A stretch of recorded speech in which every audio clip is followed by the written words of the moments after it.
नमस्कार दोस्तों, स्वागत है आपका हमारे YouTube चैनल मार्क्स वाला सर पे। आज की वीडियो में हम देखेंगे क्लास 10 साइंस का बहुत ही महत्वपूर्ण ऑब्जेक्टिव क्वेश्चन जो आपकी परीक्षा 2025 के लिए बहुत ही ज़्यादा इंपॉर्टेंट है। तो आइए देखते हैं पहले प्रश्न से। पहला प्रश्न क्या बोलता है, विद्युत प्रतिरोध का मात्रक है। आपको बताना है कि विद्युत प्रतिरोध का इसमें से मात्रक कौन है। ए ऑप्शन है कुलम्ब, बी ऑप्शन है ओम, सी ऑप्शन है वाट, डी ऑप्शन डाइऑप्टर। तो जल्दी से बताइए, विद्युत प्रतिरोध का मात्रक है तो जो विद्युत प्रतिरोध का मात्रक होता है ना, उसे हम ओम बोलते हैं। तो विद्युत प्रतिरोध का मात्रक ओम होता है, तो हमारा बी ऑप्शन बिल्कुल सही हो जाएगा। ये देखते हैं अगले प्रश्न को। अगला प्रश्न क्या बोलता है, विद्युत धारा का मात्रक होता है। जल्दी से बताइए, विद्युत धारा का मात्रक क्या होता है। ए ऑप्शन है कुलम्ब, बी ऑप्शन है ओम, सी ऑप्शन है वाट और डी ऑप्शन है एम्पियर। तो जल्दी से बताइए, विद्युत धारा का मात्रक होता है तो विद्युत धारा का मात्रक एम्पियर होता है, तो हमारा डी ऑप्शन बिल्कुल सही हो जाएगा। ये देखते हैं अब अगले प्रश्न को। अगला प्रश्न क्या बोलता है, निम्न में से कौन शुद्ध अर्धचालक नहीं है। इसमें से आपको बताना है कि कौन शुद्ध अर्धचालक नहीं है। ए ऑप्शन है जर्मेनियम, बी ऑप्शन है सिलिकॉन, सी ऑप्शन है पारा, डी ऑप्शन है इनमें से कोई नहीं। तो जल्दी से बताइए, निम्न में से कौन शुद्ध अर्धचालक नहीं है। तो जो पारा होता है ना, ये शुद्ध अर्धचालक नहीं होता है, तो हमारा सी ऑप्शन बिल्कुल सही हो जाएगा। ये देखते हैं अगले प्रश्न को। अगला प्रश्न क्या बोलता है, विभवांतर का एसआई मात्रक क्या होता है। जल्दी बताइए कि विभवांतर का एसआई मात्रक क्या होता है। ए ऑप्शन है वोल्ट, बी ऑप्शन है वाट, सी ऑप्शन है ओम, डी ऑप्शन है एम्पियर। तो जल्दी बताइए, विभवांतर का एसआई मात्रक क्या होता है। तो विभवांतर का एसआई मात्रक वोल्ट होता है, तो हमारा ए ऑप्शन बिल्कुल सही हो जाएगा। ये देखते हैं अगले प्रश्न को। अगला प्रश्न क्या बोलता है, विभव का मात्रक क्या होता है। जल्दी बताइए कि विभव का मात्रक क्या होता है। ए ऑप्शन है वोल्ट, बी ऑप्शन है वाट, सी ऑप्शन है ओम, डी ऑप्शन है एम्पियर। तो जल्दी बताइए, विभव का मात्रक क्या होता है।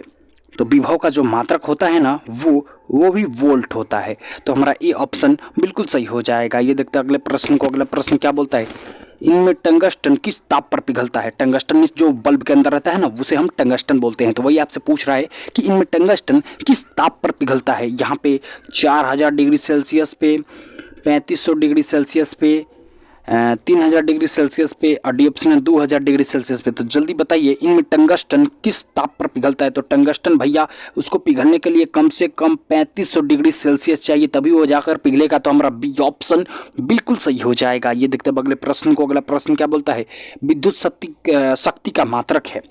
जल्दी बताइए कि विद्युत शक्ति का मात्रक क्या है। ए ऑप्शन है ओम, बी ऑप्शन है एम्पियर, सी ऑप्शन है वोल्ट, डी ऑप्शन है वाट।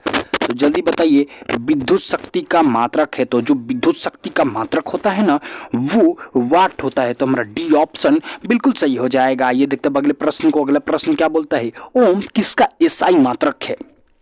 आपको बताना है कि ओम किसका एसआई मात्रक है। ए ऑप्शन है विभव, बी ऑप्शन है प्रतिरोध, सी ऑप्शन है विद्युत शक्ति, बी ऑप्शन है विभवांतर। तो जल्दी से बताइए, ओम किसका एसआई मात्रक है। तो ओम भैया प्रतिरोध का एसआई मात्रक है, तो हमारा बी ऑप्शन बिल्कुल सही हो जाएगा। और अभी तक आप हमारे चैनल को सब्सक्राइब नहीं किए हैं तो सब्सक्राइब कर दें और अपने दोस्तों के साथ शेयर जरूर करें, क्योंकि ऐसा वीडियो रेगुलर आता रहता है। तो डू सब्सक्राइब मार्क्स वाला सर। तो आइए अब देखते हैं, सेल के विद्युत वाहक बल का मात्रक होता है। जल्दी बताइए कि सेल के विद्युत वाहक बल का मात्रक क्या होता है। ऑप्शन है वाट, बी ऑप्शन है ओम, सी ऑप्शन है एम्पियर, डी ऑप्शन है वोल्ट। तो जल्दी से बताइए मेरे दोस्त कि सेल के विद्युत वाहक बल का मात्रक क्या होता है। तो सेल के विद्युत वाहक बल का मात्रक भी वोल्ट होता है, तो हमारा डी ऑप्शन बिल्कुल सही हो जाएगा। ये देखते हैं अगले प्रश्न को। अगला प्रश्न क्या बोलता है, आवेश का एसआई मात्रक होता है। जल्दी बताइए कि आवेश का एसआई मात्रक क्या होता है। ए ऑप्शन है वाट, बी ऑप्शन है ओम, सी ऑप्शन है कुलम्ब, डी ऑप्शन है वोल्ट। तो जल्दी से मेरे दोस्तों बताइए कि आवेश का एसआई मात्रक होता है। तो आवेश का एसआई मात्रक कुलम्ब होता है, तो हमारा सी ऑप्शन बिल्कुल सही हो जाएगा। ये देखते हैं अगले प्रश्न को। अगला प्रश्न क्या बोलता है, बहुत ही इंपॉर्टेंट क्वेश्चन है आपके एग्जाम 2025 के लिए। तो जल्दी बताइए, विभवांतर का मात्रक होता है। जल्दी बताइए कि विभवांतर का मात्रक क्या होता है। ऑप्शन है वाट, डी बी ऑप्शन है ओम, सी ऑप्शन है कुलम्ब, डी ऑप्शन है वोल्ट।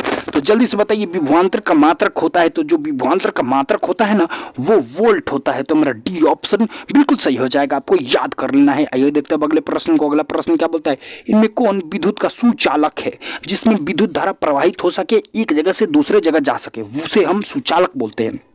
तो ए ऑप्शन है सल्फर, बी ऑप्शन है आयोडीन, सी ऑप्शन है ग्रेफाइट, डी ऑप्शन है प्लास्टिक। तो जल्दी से बताइए इनमें कौन विद्युत का सुचालक है। तो जो हमारा ग्रेफाइट होता है ना, ये विद्युत का सुचालक होता है। बाकी सल्फर, आयोडीन और प्लास्टिक विद्युत का सुचालक नहीं होता है। लेकिन कुछ केसेस में आयोडीन को अगर हम पानी में डाल दें तो ये विद्युत का सुचालन करने लगता है। तो हमारा सी ऑप्शन बिल्कुल सही हो जाएगा। हमसे पूछा था इनमें कौन विद्युत का सुचालक है, तो ग्रेफाइट हमारा विद्युत का सुचालक है। आइए देखते हैं अगले प्रश्न को। अगला प्रश्न क्या बोलता है, बैटरी में कौन सी धारा बहती है। जल्दी बताइए कि जो हमारा बैटरी होता है ना, उसमें कौन सी धारा बहती है। ऑप्शन है DC direct current, B option है AC alternating current, D option है अल्टरनेटिंग और डायरेक्ट दोनों करंट, और डी ऑप्शन है इनमें से कोई नहीं। तो जल्दी से बताइए कि बैटरी में कौन सी धारा बहती है। तो बैटरी में भैया डायरेक्ट करंट मतलब डीसी धारा बहती है। तो हमारा ये ऑप्शन बिल्कुल सही हो जाएगा। ये देखते हैं अगले प्रश्न को। अगला प्रश्न क्या बोलता है, विद्युत बल्ब में किस तंतु का बना होता है। आपको बताना है जो विद्युत बल्ब का तंतु होता है ना, वो किस धातु का बना होता है। ये ऑप्शन है प्लास्टिक का, बी ऑप्शन है रबड़ का, सी ऑप्शन है टंगस्टन का, डी ऑप्शन इनमें से कोई नहीं। तो जल्दी बताइए विद्युत बल्ब का जो वो कांटे की तरह होता है ना विद्युत बल्ब में, वो किस धातु का बना होता है। तो भैया टंगस्टन का बना रहता है, जो कि 3500 डिग्री सेल्सियस पर पिघलता है। 3500 डिग्री सेल्सियस पर पिघलता है। आइए देखते हैं अगले प्रश्न को। अगला प्रश्न क्या बोलता है, किलोवाट घंटा का मात्रक है।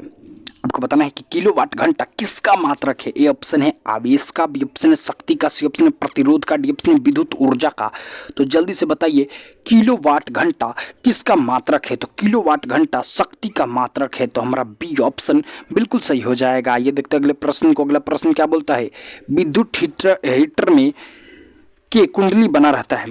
आपको बताना है जो विद्युत हीटर का कुंडली होता है ना, वो किससे बना रहता है। ऑप्शन है लोहा का, बी ऑप्शन है कांच का, सी ऑप्शन नाइक्रोम का, डी ऑप्शन है तांबा का। तो जल्दी से बताइए विद्युत हीटर का वो जो कुंडली वो फेरा फेरा की तरह ऐसे नहीं, ऐसे ऐसे ऐसे होता है विद्युत हीटर में, वो किसका बना रहता है। तो वो भैया नाइक्रोम का बना रहता है। तो हमारा सी ऑप्शन बिल्कुल सही हो जाएगा। ये देखते हैं अगले प्रश्न को। अगला प्रश्न क्या बोलता है, विभवांतर मापने वाले यंत्र को कहा जाता है। जो विभवांतर को मापता है उसे क्या कहा जाता है, आपको बताना है। तो ए ऑप्शन है गैल्वेनोमीटर, बी ऑप्शन है वोल्टमीटर, सी ऑप्शन है ओमीटर, डी ऑप्शन है नैनोमीटर। तो जल्दी से बताइए विभवांतर मापने वाले यंत्र को कहा जाता है। तो विभवांतर मापने वाले यंत्र को भैया वोल्टमीटर कहा जाता है। तो हमारा बी ऑप्शन बिल्कुल सही हो जाएगा, आपको याद कर लेना है। आइए देखते हैं अगले प्रश्न को। अगला प्रश्न क्या बोलता है, विद्युत धारा उत्पन्न करने वाली युक्ति है। आपको बताना है कि इसमें से कौन विद्युत धारा उत्पन्न कर सकती है। ए ऑप्शन है गैल्वेनोमीटर, बी ऑप्शन है जनित्र, सी ऑप्शन है ओमीटर, डी ऑप्शन है मोटर। तो जल्दी से बताइए मेरे दोस्त कि विद्युत धारा उत्पन्न करने वाली युक्ति है। तो विद्युत धारा उत्पन्न करने वाली युक्ति जनित्र है, जिसका इंग्लिश होता है जनरेटर। तो आप जानते भी होंगे कि जनरेटर से विद्युत धारा उत्पत्ति होता है। तो हमारा बी ऑप्शन बिल्कुल सही हो जाएगा। ये देखते हैं अगले प्रश्न को। अगला प्रश्न क्या बोलता है, बहुत ही इंपॉर्टेंट क्वेश्चन है आपके एग्जाम 2025 के लिए, इसलिए आप हमारे चैनल मार्क्स वाला सर को सब्सक्राइब जरूर करें और अपने दोस्तों के साथ भी शेयर जरूर करें, क्योंकि उनका भी थोड़ा फायदा हो जाएगा। तो आपको बताना है 1 HP मतलब एक हॉर्स पावर बराबर कितना होता है। जल्दी से बताइए 1 हॉर्स पावर कितना होता है। हॉर्स पावर बराबर कितना होता है, बहुत बारी आपके एग्जाम में पूछा जा चुका है। तो क्या होता है 1 HP बराबर मतलब हॉर्स पावर बराबर 746 वाट। तो हमारा जो सी ऑप्शन है ना, ये बिल्कुल सही हो जाएगा। 1 HP बराबर 746 वाट। तो आइए देखते हैं अगले प्रश्न को। अगला प्रश्न क्या बोलता है, ऊर्जा का एसआई मात्रक होता है। जल्दी बताइए, ये भी आप क्वेश्चन आपके परीक्षा के लिए बहुत ही ज्यादा इंपॉर्टेंट है। आपको बताना है ऊर्जा का एसआई मात्रक होता है। ए ऑप्शन है कुलम्ब, बी ऑप्शन है जूल, सी ऑप्शन है वाट, डी ऑप्शन है वोल्ट। तो जल्दी से बताइए ऊर्जा का एसआई मात्रक होता है। तो जो ऊर्जा का एसआई मात्रक होता है ना, जूल होता है। तो हमारा बी ऑप्शन बिल्कुल सही हो जाएगा। ये देखते हैं अगले प्रश्न को। अगला प्रश्न क्या बोलता है, ये भी बहुत इंपॉर्टेंट क्वेश्चन है आपके एग्जाम के लिए। कूटपात किसमें पाया जाता है। जल्दी से बताइए कूटपात किसमें पाया जाता है। ऑप्शन यूग्लिना में, बी ऑप्शन अमीबा में, सी ऑप्शन पैरामीशियम में, डी ऑप्शन इनमें से कोई नहीं। तो जल्दी बताइए कूटपात किसमें पाया जाता है। तो कूटपात भैया अमीबा में पाया जाता है। तो हमारा बी ऑप्शन बिल्कुल सही हो जाएगा। ये देखते हैं अगला प्रश्न को। अगला प्रश्न क्या बोलता है, मनुष्य का विकास संबंधित है। आपको बताना है जैसे हमारा नाक श्वसन से संबंधित है, वैसे ही मनुष्य का विकास किससे संबंधित है। ए ऑप्शन है श्वसन से, बी ऑप्शन है परिवहन से, सी ऑप्शन है पोषण से, डी ऑप्शन है उत्सर्जन से। तो जल्दी बताइए मनुष्य का विकास संबंधित है। तो मनुष्य का विकास भैया उत्सर्जन से संबंधित है। तो हमारा डी ऑप्शन बिल्कुल सही हो जाएगा। ये देखते हैं अगले प्रश्न को। अगला प्रश्न क्या बोलता है, क्लोरोफिल वर्णक का रंग होता है। जल्दी बताइए। जो क्लोरोफिल होता है उसका वर्णक का रंग कैसा होता है? ऑप्शन ए गुलाबी, बी ऑप्शन ए लाल, सी ऑप्शन ए हरा, डी ऑप्शन ए नीला। तो जल्दी से बताइए क्लोरोफिल वर्णक का रंग होता है, ये भी आपके एग्जाम में पूछा जा गया क्वेश्चन है। तो आपको बताना है क्लोरोफिल वर्णक का रंग होता है, तो क्लोरोफिल वर्णक का रंग हरा होता है। तो हमारा सी ऑप्शन बिल्कुल सही हो जाएगा। ये देखते हैं अब अगले प्रश्न को। अगला प्रश्न क्या बोलता है? चंद्रमा पर खड़े अंतरिक्ष यात्री को आकाश कैसा दिखाई देता है? हम लोग तो यहाँ पे पृथ्वी पे हैं, तो ऊपर आकाश की ओर देखते हैं तो आकाश सफेद दिखाई देता है। लेकिन क्या हो अगर हम चंद्रमा पर खड़े होकर आकाश को देखें तो कैसा नजर आएगा, वही आपसे पूछ रहा है। तो हमारा ए ऑप्शन है काला, बी ऑप्शन है हरा, सी ऑप्शन है नीला, डी ऑप्शन उजला। तो जल्दी से बताइए चंद्रमा पर खड़े व्यक्ति को आकाश कैसा प्रतीत हो दिखाई देता है? तो भैया उसे काला दिखाई देता है। तो हमारा ए ऑप्शन बिल्कुल सही हो जाएगा। ये देखते हैं अगले प्रश्न को। अगला प्रश्न क्या बोलता है? श्वेत रंग कितने रंगों के मेल से बना रहता है? आप कहेंगे श्वेत माने खाली उजर, तो उजरे एक एक रंग से नहीं बना होता रहता? नहीं, ऐसा बात नहीं है। अगर आप श्वेत रंग को प्रिज्म पर प्रदर्शित करेंगे ना तो वो 7 रंगों में विभक्त हो जाएगा। तो इससे आपको क्या पता चला? जो श्वेत रंग होता है ना वो 7 रंगों के मेल से बना रहता है। तो हमारा डी ऑप्शन बिल्कुल सही हो जाएगा। श्वेत रंग 7 रंगों के मेल से बना रहता है। आइए देखते हैं अगले प्रश्न को। अगला प्रश्न क्या बोलता है? इंद्रधनुष का बनना कौन सी घटना है? जल्दी बताइए कि इंद्रधनुष जो बनता है ना आकाश में, उसका बनना फिजिक्स में की कौन सी घटना है? ए ऑप्शन है प्रकाश का परावर्तन, बी ऑप्शन है प्रकाश का वर्णविक्षेपण, डी ऑप्शन है प्रकाश का अपरिवर्तन, डी ऑप्शन है कोई भी नहीं। तो जल्दी से बताइए इंद्रधनुष का बनना कौन सी घटना है? तो भैया प्रकाश का वर्ण विक्षेपण है। तो हमारा बी ऑप्शन बिल्कुल सही हो जाएगा। ये देखते हैं अगले प्रश्न को। अगला प्रश्न क्या बोलता है? मानव नेत्र की दूर बिंदु है। आपको बताना है कि मानव नेत्र की जो दूर बिंदु है, कहाँ तक मानव अगर देखना चाहे तो देख सकता है।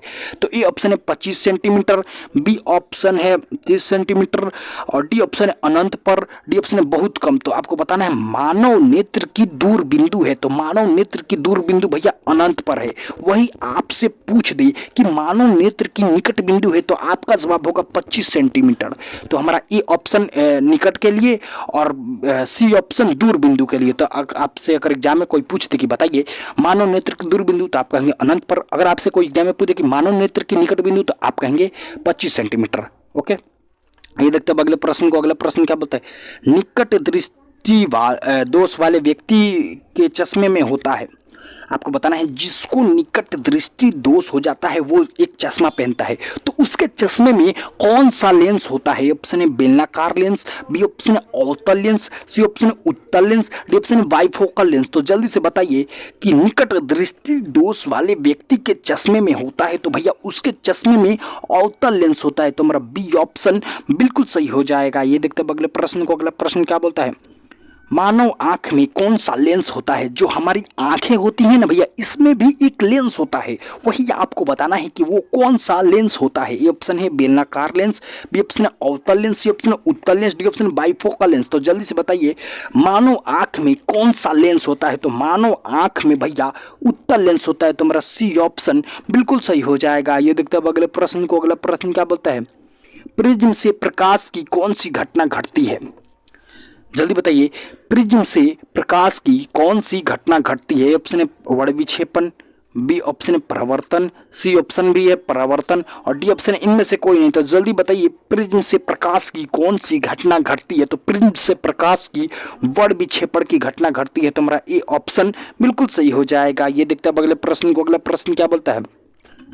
प्रकाश में किस रंग का तरंगदैर्घ्य सबसे कम होता है? आपको बताना है कि प्रकाश में किस रंग का तरंगदैर्घ्य सबसे कम होता है। ऑप्शन है भूरा, बी ऑप्शन है उजला, सी ऑप्शन लाल, डी ऑप्शन हरा। तो जल्दी से बताइए कि प्रकाश में किस रंग का तरंगदैर्घ्य सबसे कम होता है? तो प्रकाश में भैया बैगनी रंग का तरंगदैर्घ्य जो ऑप्शन में नहीं दिया गया है, बैगनी रंग का तरंगदैर्घ्य सबसे कम होता है। तो हमारा ये बैगनी वाला सही हो जाएगा, ये सारे ऑप्शन गलत हो जाएंगे। तो आपको याद रख लेना कि प्रकाश में सबसे कम तरंगदैर्घ्य बैगनी रंग का होता है। तो आइए देखते हैं अगले प्रश्न को। अगला प्रश्न क्या बोलता है?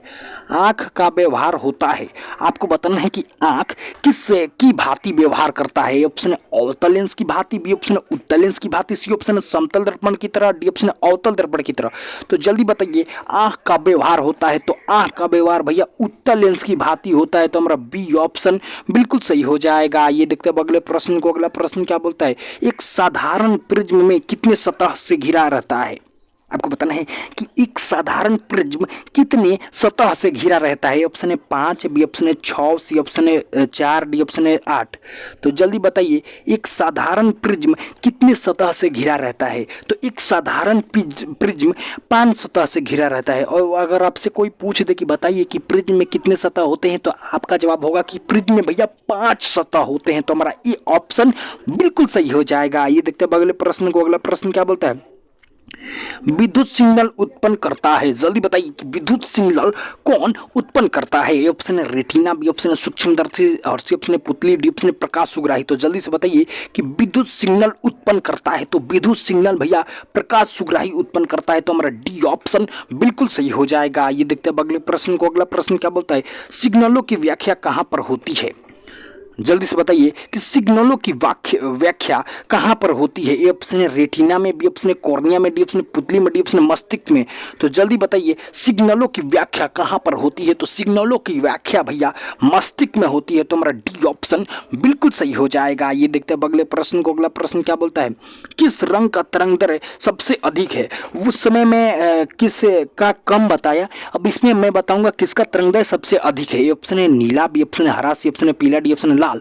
तो भैया क्या होता है ना, प्रकाश में जो लाल रंग होता है ना इसका तरंगदैर्घ्य सबसे अधिक होता है, और जो बैंगनी रंग होता है ना उसका तरंगदैर्घ्य सबसे कम होता है। तो हमारा अगर आपसे एग्जाम में पूछे कि बताइए किस रंग का तरंगदैर्घ्य सबसे अधिक है, तो आपका जवाब होगा लाल। और वही आपसे अगर एग्जाम में पूछे कि बताइए किस रंग का तरंगदैर्घ्य सबसे कम होता है, तो आपका जवाब होगा बैंगनी। ओके, आइए देखते हैं अगले प्रश्न को। अगला प्रश्न क्या बोलता है, रेटिना प्रकाश को परिवर्तित कर देता है। जल्दी बताइए कि रेटिना प्रकाश को परिवर्तित कर देता है किसमें। ए ऑप्शन है विद्युत ऊर्जा में, बी ऑप्शन है विद्युत सिग्नल में, सी ऑप्शन है विद्युत करंट में, डी ऑप्शन है इनमें से सभी। तो जल्दी बताइए रेटिना प्रकाश को परिवर्तित कर देता है। तो रेटिना प्रकाश को भैया विद्युत सिग्नल में परिवर्तित कर देता है। तो हमारा बी ऑप्शन बिल्कुल सही हो जाएगा। ये देखते हैं अगले प्रश्न को। अगला प्रश्न क्या बोलता है, प्रकाश का प्राथमिक वर्ण है। जल्दी बताइए जो प्रकाश का प्राथमिक वर्ण है वो कौन कौन है। ऑप्शन है लाल, बी ऑप्शन है नीला, सी ऑप्शन है हरा, डी ऑप्शन है तीनों। तो जो भैया प्रकाश का प्राथमिक रंग है ना वो लाल भी है, नीला भी है, हरा भी है। इसका मतलब हमारा डी ऑप्शन ये तीनों। तो हमारा डी ऑप्शन बिल्कुल सही हो जाएगा। ये देखते हैं अगले प्रश्न को। अगला प्रश्न क्या बोलता है, सूर्योदय और सूर्यास्त के समय सूर्य कैसा दिखाई पड़ता है। जल्दी बताइए जब सूर्योदय होता है और जब सूर्यास्त होता है उस समय आप अगर सूर्य भगवान को देखते हैं तो सूर्य कैसा दिखाई देता है। ए ऑप्शन है लाल, बी ऑप्शन है नीला, सी ऑप्शन है हरा, डी ऑप्शन है पीला। तो जब बताइए कि सूर्योदय और सूर्यास्त के समय सूर्य कैसा दिखाई पड़ता है, तो सूर्योदय और सूर्यास्त के समय सूर्य लाल दिखाई पड़ता है। तो हमारा ए ऑप्शन बिल्कुल सही हो जाएगा। ये देखते हैं अगले प्रश्न को। अगला प्रश्न क्या बोलता है, प्रिज्म से प्रकाश की कौन सी घटना घटती है। जल्दी बताइए कि जो प्रिज्म होता है उससे प्रकाश की कौन सी घटना घटती है। ऑप्शन है प्रवर्तन, बी ऑप्शन है अपवर्तन, सी ऑप्शन है वर्ण विक्षेपण, डी ऑप्शन इनमें से कोई नहीं। तो जल्दी बताइए मेरे दोस्त कि प्रिज्म से प्रकाश की कौन सी घटना घटती है। तो प्रिज्म से प्रकाश की वर्ण विक्षेपण की घटना घटती है। तो हमारा सी ऑप्शन बिल्कुल सही हो जाएगा। ये देखते हैं अगले प्रश्न को। अगला प्रश्न क्या बोलता है, नेत्र की संवंजन क्षमता कम हो जाने पर क्या उत्पन्न होता है।